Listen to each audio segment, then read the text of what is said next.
Hey everyone, good morning, welcome to my channel. আমি মন, আর আশা করব তোমরা সবাই ভালো আছো, সুস্থ আছো। আজকে হচ্ছে 19th অফ এপ্রিল আর এখন বাজে 8:03। এই ভিডিওটা আমি জাস্ট ছোট একটা ভিডিও শ্যুট করছি, এটাই আজকে তোমাদের পাবলিশ করে দেবো। তোমরা আজকেই দেখতে পাবে, কেননা গতকাল এত গরমের জন্যে না আমি কোনো ক্যামেরা অন করতেই পারিনি। ভীষণ গরম হয়েছে এবং গরমেতে আমার একটু স্টমাক আপসেটও হয়ে গেছিলো কালকে। সেরকম কিছু না, ওষুধ খাওয়ার মতো না, কিন্তু ওই হয় না, দেখবে ভীষণ গরমের জন্যে অনেক সময় পেটটা গুলিয়ে ওঠে, ওরকম টাইপেরই আর কি। কালকে একটু স্টমাক আপসেট হয়েছিল এবং এত গরমে এত চোখ নাক দিয়ে জল পড়ছিল না, আমি আর কালকে শ্যুট কিছুই করতে পারিনি। তো তোমাদের আজকের দিনটা যাতে ফাঁক না যায়, তাই আজকে ভাবলাম যে আজকে 19 তারিখ, আমার মার আজকে 6 মাস কমপ্লিট হলো।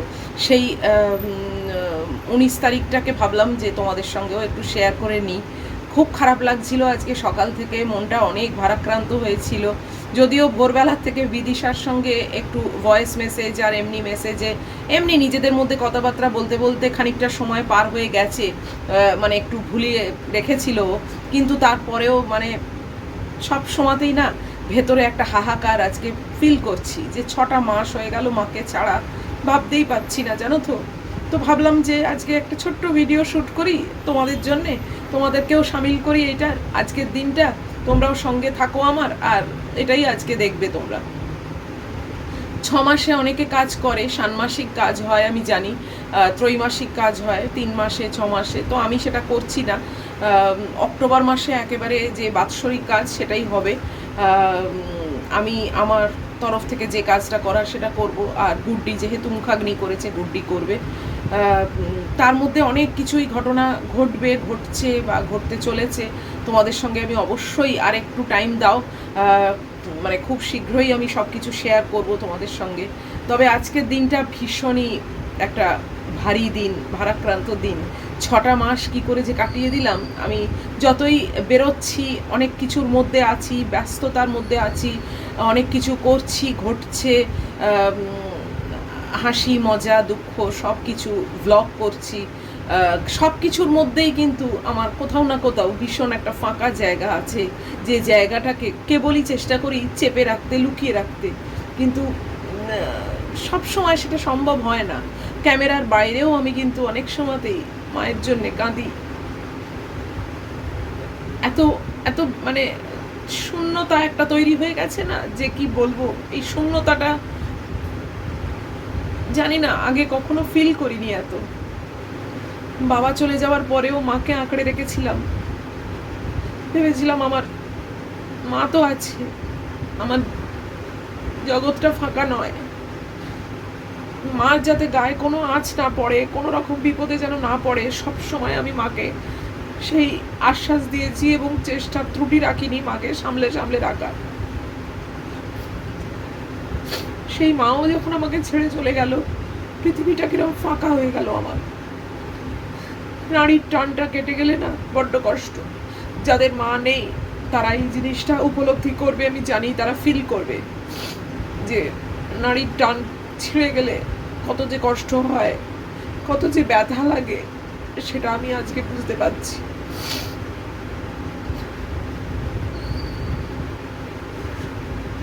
কত কিছু করছি, কত কিছু ঘটছে, কত কিছু হচ্ছে, তাকে জানাতে পারলাম না, তাকে জানাতে পারবো না।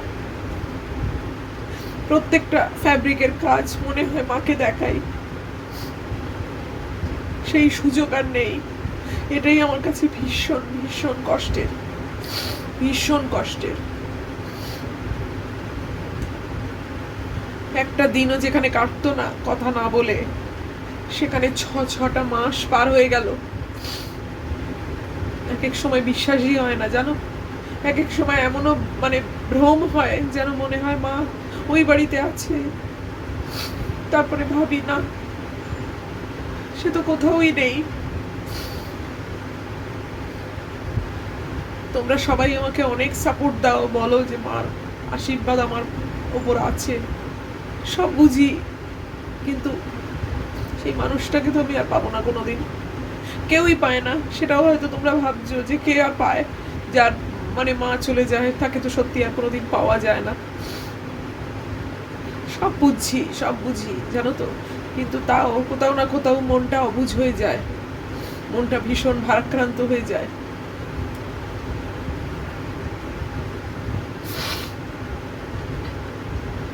এরকম একটা দিন আসবে ভাবতেও পারিনি কোনোদিন।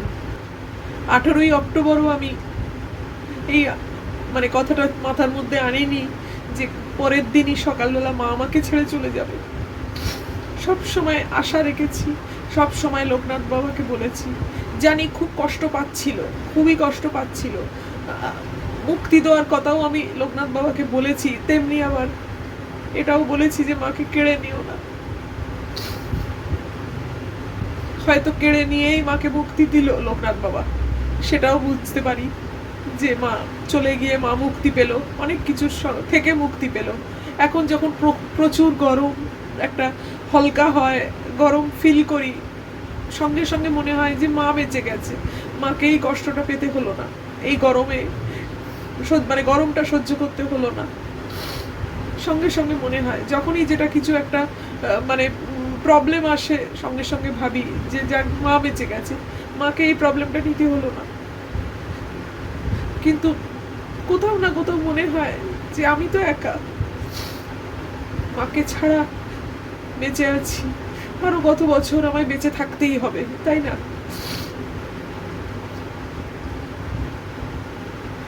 আজকে এই কথাগুলো মনে হলো তোমাদেরকে সঙ্গে নিয়েই বলি, একটু স্মৃতিচারণ করি। এটা আমার মনে হলো যে তোমরা আমার অনেক কাছের মানুষ হয়ে গেছো, আমার পরিবার হয়ে গেছো, তাই জন্যে ভাবলাম যে এটাকেই আজকে তোমাদের সঙ্গে শেয়ার করি। এই যে আমার আজকের যে মুহূর্তটা, আজকের যে ফিলিংসটা, এটাই তোমাদের সঙ্গে আজকে শেয়ার করি এবং এটাই ভিডিও আকারে তোমাদেরকে দেবো। তোমরা এটাকেই নিয়ে থাকবে আজকে।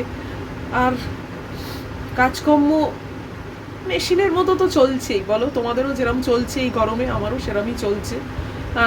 মানে ভালো না লাগলেও একটা মেশিন যেরকম কাজ করে যায় সেরকম আমিও কাজ করে যাচ্ছি, তা না হলে তো সংসারটা অচল হয়ে যাবে, তাই না? ম্যাগি আছে, গুড্ডি আছে, তাদের মুখের দিকে তাকিয়ে আমাকে তো গতানুগতিক যে কাজগুলো সেগুলো চালিয়ে যেতেই হবে, কিছু উপায় নেই। বসে বসে শুধু মানে স্মৃতিচারণ করে সংসারটা তো অচল হয়ে যাবে। আর সব কিছুর মধ্যেই মনে হয় যে ফিরে তো আর পাবো না, তাই না? কোনো উপায়ও নেই ফিরে পাওয়ার। এরকম একটা দিন আসবে সত্যি কোনোদিন ভাবিনি।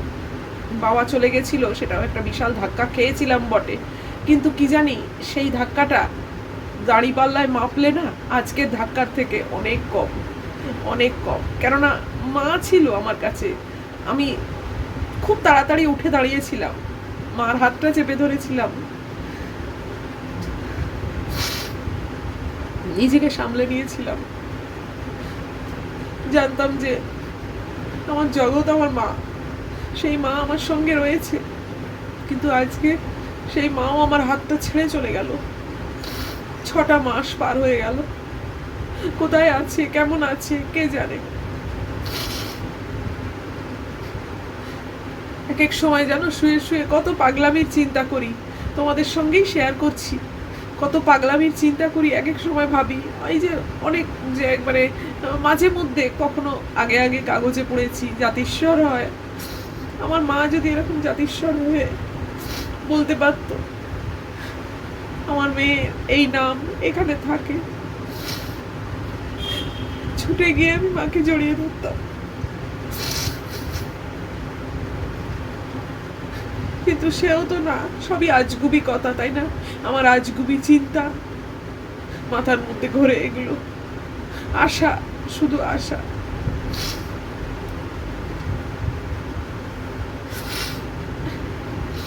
যাই হোক, এই কষ্ট তো সারা জীবন থাকবে, বয়ে বেড়াতে হবে। এবার সময় জানি সব কিছুকে বদলে দেয়, সময় মানুষকে শক্ত করে দেয়।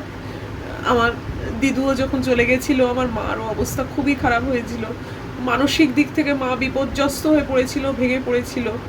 কিন্তু বাবা আর আমি পাশে থাকায় মা আস্তে আস্তে আস্তে আস্তে সামলে ওঠে। তো সেই আর কি, সময়ে সবাইকেই সামলে দেয়, সময় মানুষকে হাত ধরার অন্য মানুষ এনে দেয়। আজকে যেরকম আমি মার হাত ছেড়ে গেছে, কিন্তু এই আমার ছেলে মেয়ের হাতটা ধরার মানে ধরে আছি, ওদের ওপর নির্ভর করে আছি, এরকমই হয়তো হয়, এইভাবেই হয়তো চলে। মনকে অনেক কিছু বোঝানোর চেষ্টা করছি, অনেকভাবে শক্ত করবার চেষ্টা করছি, কিন্তু কোথাও না কোথাও সেই মানুষটা আমার মনের মধ্যে পুরো ভাসছে। কত আমাকে সামলে সামলে মানে বলতো দূর থেকে, এটা করিসনি, ওইখানে সাবধানে যাবি, ফিরে এসে আমায় ফোন করিস। এখন তো আর কেউ জিজ্ঞেসও করে না, কিছুই না। মনে হয় এখন এত তো জিজ্ঞেস করতে যে আমি কেমন আছি, শরীর খারাপ কিছু একটা হলে জিজ্ঞেস করতো কেমন আছি, কেমন কি হচ্ছে, ওষুধ খাচ্ছি কিনা, ডাক্তার দেখা। এখন তো একবারও মনে হয় না মেয়েটা কেমন আছে সেটা জিজ্ঞেস করি। এখন আবার কোথায় চলে গেছে, কার কাছে আছে, কেমন আছে কে জানে। আবার জন্ম হয় কিনা তাও আমি জানি না, বিশ্বাসও করি না এসব। যেগুলো চাক্ষুষ আমি দেখতে পাই না সেগুলো নিয়ে আমার কোনো রকম মাথা ব্যথা নেই, সেগুলোর আমার বিশ্বাসও নেই। সত্যি কথা, লাইফ আফটার ডেথ কি হয়, যা কিছু শুনেছি সবই তো ইম্যাজিনারি ব্যাপার, না আসল চাক্ষুষ আমি যখন দেখিনি আমি সেটা বিশ্বাস করি না। জাতিশ্বরের কথাও শুনেছি, কিন্তু আমি তো কখনো দেখিনি, আমার জীবনে তো কখনো ঘটেনি, যে কারণে আমি সেই দিকে চিন্তাও করি না এবং সেই দিকে আমি কোনো ভক্তি রাখতেও চাই না। যাই হোক, মনটা আজ খুবই ভারাক্রান্ত। তারপরেও এখন যেতে হবে রান্নাঘরে, রান্না করতে, কিছু না কিছু একটা দাঁড় করাতে, যাতে দুপুরবেলা পাতে দিতে পারি খাওয়ার জন্যে। ম্যাগুটাকেও দেখতে হবে, সবই করতে হবে, বলো, মেশিনের মতো চালিয়ে যাচ্ছি। তো এটাই আজকের ভিডিও তোমাদের জন্য রাখলাম। তোমরা প্লিজ আজকে একটু মানিয়ে নিও, আজ কিছু দেখাতে পারলাম না। নেক্সট ভিডিও আবার শনিবারে তো অফ, কালকে রবিবারে যেরকম আসে সেরকম আসবে।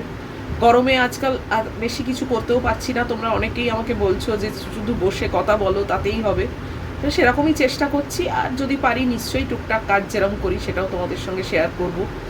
তো আজকের ভিডিওটা এই, তোমরা সবাই এইটুকু কামনা করো যে আমার মা যেখানেই আছে, এবং প্রত্যেকটি মা, আমার মা বলে না, প্রত্যেকের মা যারাই চলে গেছে তারা যেন যেখানে থাকুক ভালো থাকুক, শান্তিতে থাকুক, এবং আমাদের যেন আগলে আগলে রাখে, তাদের অবিনশ্বর শরীর নিয়ে তাদের আশীর্বাদের হাতটা যেন সবসময় আমাদের মাথায় রাখে যারা আমরা পড়ে আছি এখানে। এই প্রার্থনাটা যেন তোমরা সবাই করো, এটাই আমার মানে আমার তোমাদের কাছে চাওয়া। তো চলো, আজকের মতো বিদায় নিচ্ছি, দেখা হবে তোমাদের সঙ্গে অবশ্যই আবার নেক্সট ব্লগে। টিল দেন তোমরা খুব সাবধানে থাকবে, ভালো থাকবে, লাভ ইউ অল।